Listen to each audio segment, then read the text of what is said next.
বিধানসভাৰ প্ৰক্ৰিয়া আৰু কাৰ্য পৰিচালনা নিয়মাৱলীৰ নিয়ম 230 অধীনত অসম বিধানসভাৰ চলিত বাজেট অধিৱেশন 2026ত বিবেচনা আৰু পায়িতকৰণৰ বাবে নিৰ্বাচন কৰিবলগীয়া বিধায়ক সন্দৰ্ভত আৰু ৰাজ্যৰ বান পৰিস্থিতি সম্পৰ্কত আলোচনা কৰিবলৈ যোৱা 27 জুলাই 2026 তাৰিখে সদনৰ কাৰ্যসূচী অন্ত পৰাৰ লগে লগে মোৰ কাৰ্যালয়ৰ সন্মিলন কক্ষত কাৰ্য উপদেষ্টা সমিতিৰ এখন সভা অনুষ্ঠিত হয়।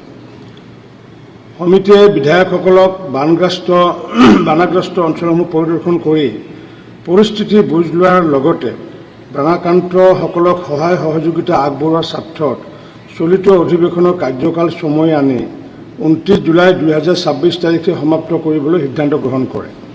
সমিতিয়ে অসম ৰাজ্যিক উচ্চ শিক্ষা পৰিষদ বিধেয়ক 2026খন 29 জুলাই 2026 তাৰিখে বিবেচনাৰ বাবে লোৱাৰ বাবে সিদ্ধান্ত গ্ৰহণ কৰে। লগতে প্ৰচলিত নিয়ম কিছু শিথিল কৰি বিধেয়কখনৰ ওপৰত দিবলগীয়া সংশোধনীসমূহ আজি 28 জুলাই 2026 তাৰিখে ৰাতি 12 বজাৰ আগে আগে দাখিল কৰিবলৈ পৰামৰ্শ আগবঢ়ায়। আশা কৰোঁ মাননীয় সদনৰ এই প্ৰতিবেদনৰ অনুমোদন আছে।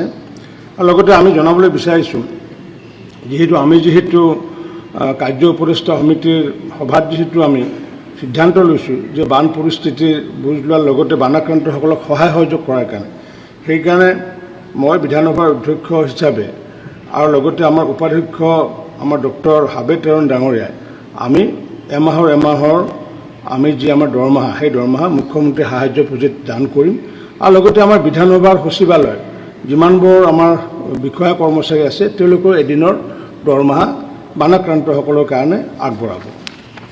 দলৰ ফালৰ পৰা কৈছোঁ বহুতে অলৰেডি দিছেই, মাননীয় মুখ্যমন্ত্ৰী ডাঙৰীয়াক নিজৰ এমাহৰ দৰমহা দিছেই।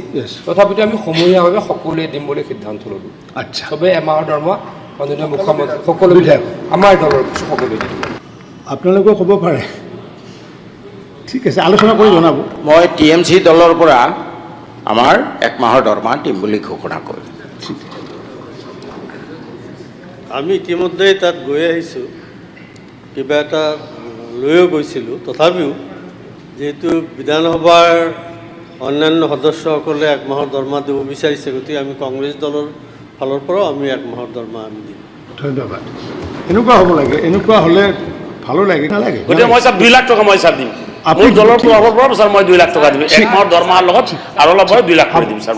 মাননীয় অধ্যক্ষ মহোদয়, আমি অসম গণ পৰিষদৰ ফালৰ পৰা আমি যিসকল আমাৰ ইয়াত বিধায়ক আছে, সন্মানীয় বিধায়ক, তেখেতসকলে 1 মাহৰ দৰমহা দিয়া হৈছে। অহা কাইলৈ আমাৰ এটি সজাতি দল তালৈ যাব।